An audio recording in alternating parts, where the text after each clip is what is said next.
Hey, this is Two Pastors Talk.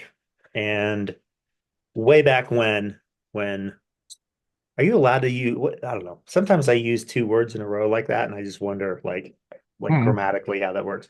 Way back when Jamie and I initially talked about doing this podcast, our kind of the plan was to go through and talk about this book together. I don't know if it's going to be backwards when you're looking at it. No, see, it's not on Jamie's. That's weird. Yours isn't. Yeah, mine is, but yours isn't. Okay.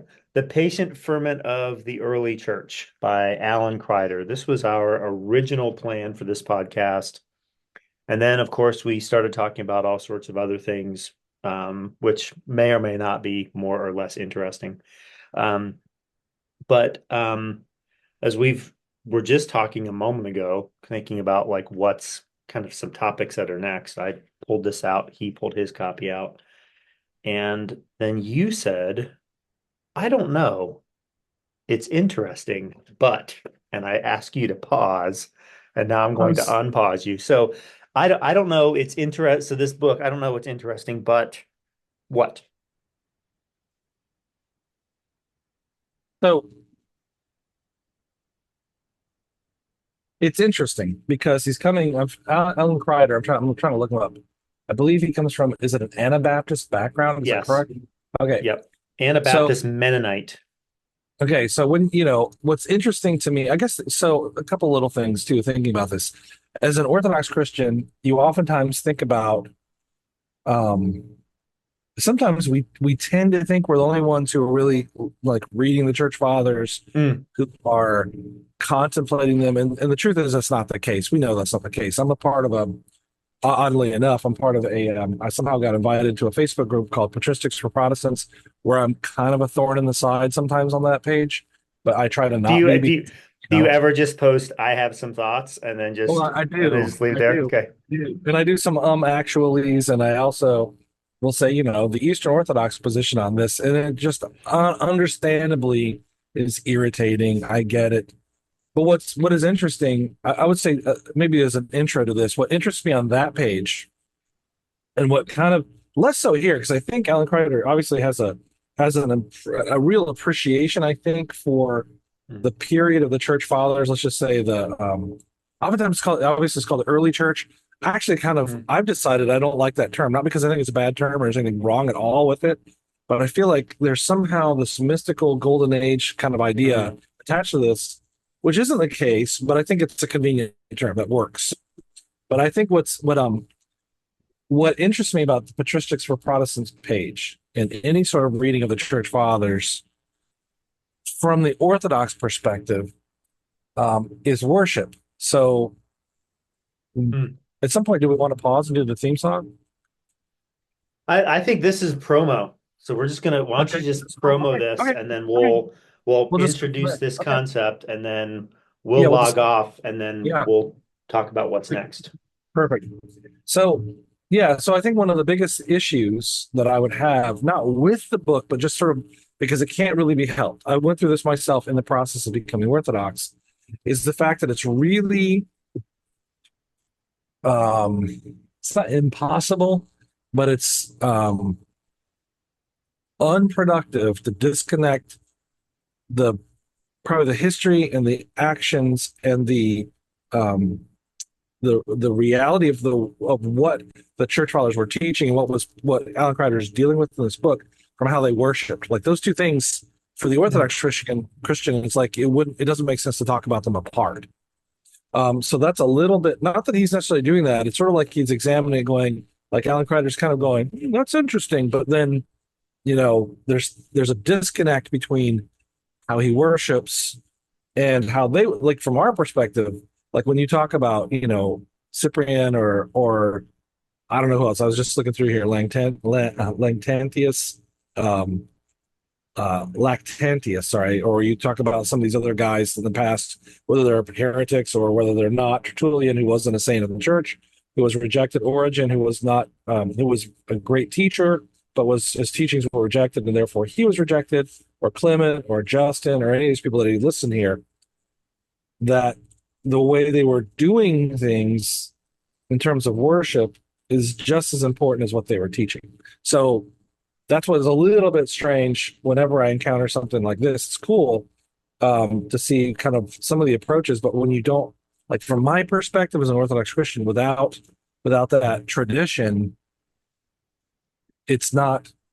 There's a piece that's missing to the Yeah, point where I would say, like, if you're doing science, almost to this point, I would say if you're doing science, but you're refusing to accept that there's a God, you can do a lot of good science, but you're missing a big piece.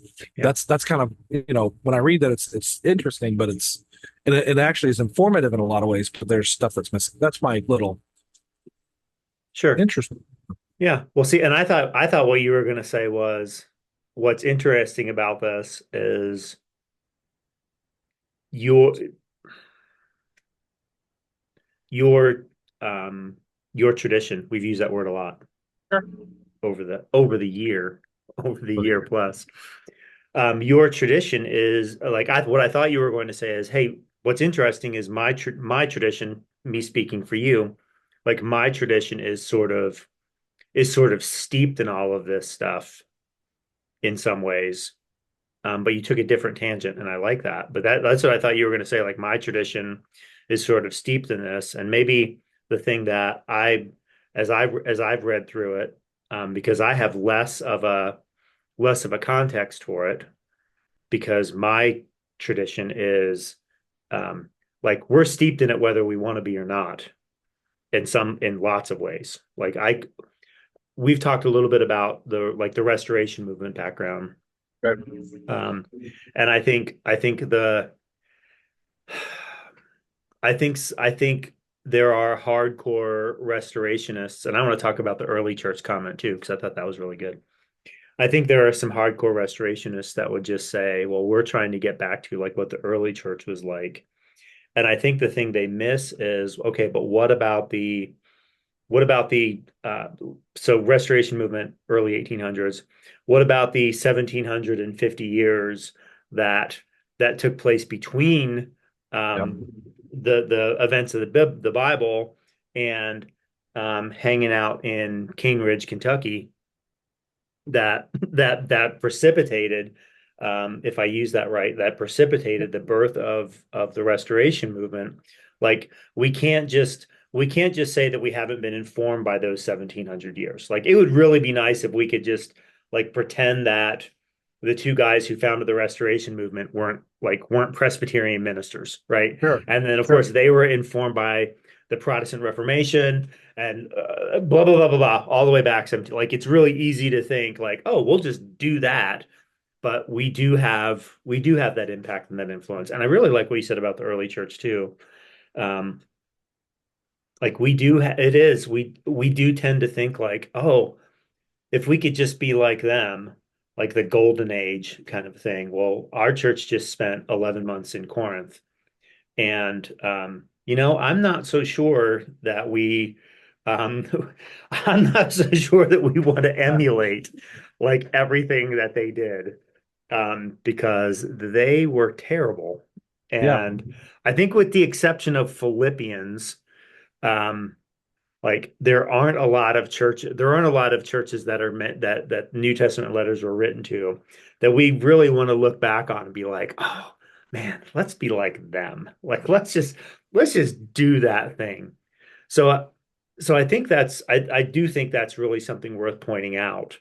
Um, that it does give, unless you have the conversation about it, which is what we're trying to do. Yeah. Unless Yeah. you have the conversation about it, it's really easy to look back at this.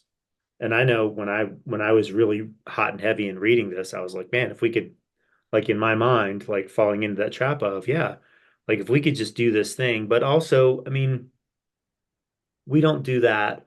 At least I don't do that. When I think about preaching and teaching, um, we're consistently looking for principles in the text, and not always mimicking the thing, because the thing isn't always the thing. Yeah. When I You might have a different opinion on this, and I'm not so sure when Paul says greet each other with a holy kiss, like that may or may not be prescriptive. And I think we did talk about this a little bit, the difference between prescriptive and descriptive.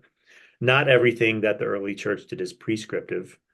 Um, it might be descriptive, and then we have to figure out how to contextualize it for us. And I could see myself or feel myself now in retrospect that we're having this discussion, like kind Right. of looking at this and being like, okay, doing the thing that I always warn my Westway people not to do. Don't don't read the say it backwards.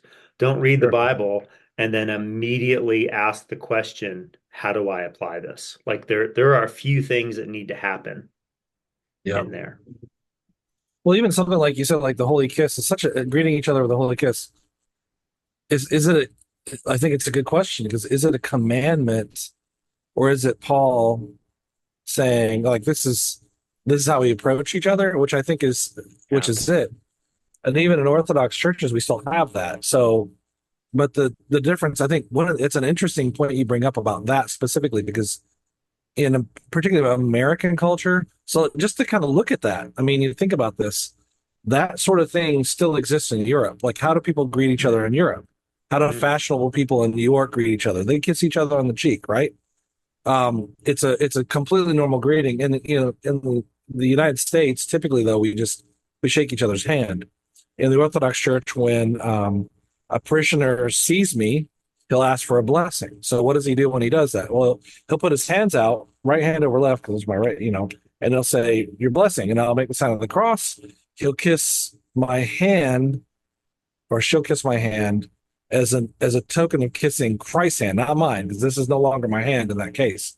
And then we kiss each other on the cheek 1, 2, 3 times in token of the Trinity, or it's a pretend version of that where you're not necessarily doing. You might be doing it. Most people just kind of it's fine, so it's fine.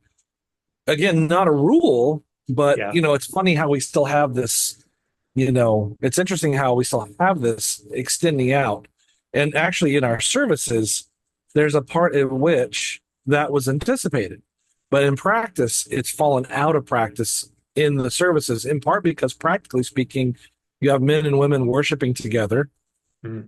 blended, whereas in the old days, men and women were separated. Like the Jewish days, the men and women were separated in worship. In the early church, or if we want to use that term, they tended to be separated. Even today, if you go to a more conservative Russian or possibly Greek church, you'll see the men and women on either side separated. So Mm-hmm. when they greet each other, it's just men greeting men, it's just women greeting women. But now it's boiled down to just the priest. If there's more than one priest in the altar, though, they will exchange the kiss of peace, kissing each other on the cheeks, and it's kind of cool actually. So it's like you've got these things there, and like you said, it's like you said, I think it's right to say, okay, we read the scripture. I think it's always right to say, okay, so what do we do with this? Yeah. Abraham has two wives, or whomever, Jacob has two wives. So that means we should be polygamous. Well, it never works out. At one time where you have multiple wives, does it ever work out for good in the Bible? Mm-hmm. So, just because it says it in there doesn't necessarily mean it's something we're supposed to be doing. Yeah. Sure. When we hit that text in our last Sunday in the First Corinthians series, and when we read the greet each other with a holy kiss, however the NLT says it, I said something like, we don't practice this. I like our version of this is at the end of our gathering together, we invite everyone to stand, and we have prayers that go along with what our messages are each month, Right. and we have them on the screen, Yep. and we invite people to gather around with those that are around them. They can hold hands, they can do this, like whatever they want to do, and then we all read that prayer together. And I said, this, like, that is our what Paul is calling them to is an intimacy and into a level of relationship. And our contextualization of that is we stand together, we get together, we pray together, and Yeah. then we, like, hopefully we stand around and we talk to one another, and then Yeah. we leave. Um, so here's the plan. This was Okay. a promo bumper I don't know whatever you call it. So basically, what we're gonna do, I think, is we're gonna go through this and talk a little bit about it. We'll have more details of that soon, and we'll spend time going through and talking about this book together. Does that sound like a plan for you? Sounds good to me. Okay, I didn't get the awesome. thumbs. So sounds what? Oh, no, Come no on, thumbs do it. up. You must have figured out how to turn that off. I'm proud of Must you. have turned it off. I don't know what I did. I'm with you though. Cool. So we have a few that still need to be released. As much as I said I was going to do that 3 weeks ago, I have not. So I'm going to take care of that. And soon and very soon, as the old hymn goes, soon and very soon, um, we will have a series of riveting video and audio podcasts talking about the book, The Patient Ferment of the Early Church by Alan Kreider. I will try and figure out if there's something I need to do to turn this around so you can read it when I hold the book up. But we'll see you soon. We'll be back soon with going through the book. So thanks for watching. Thanks for listening. We'll catch you later.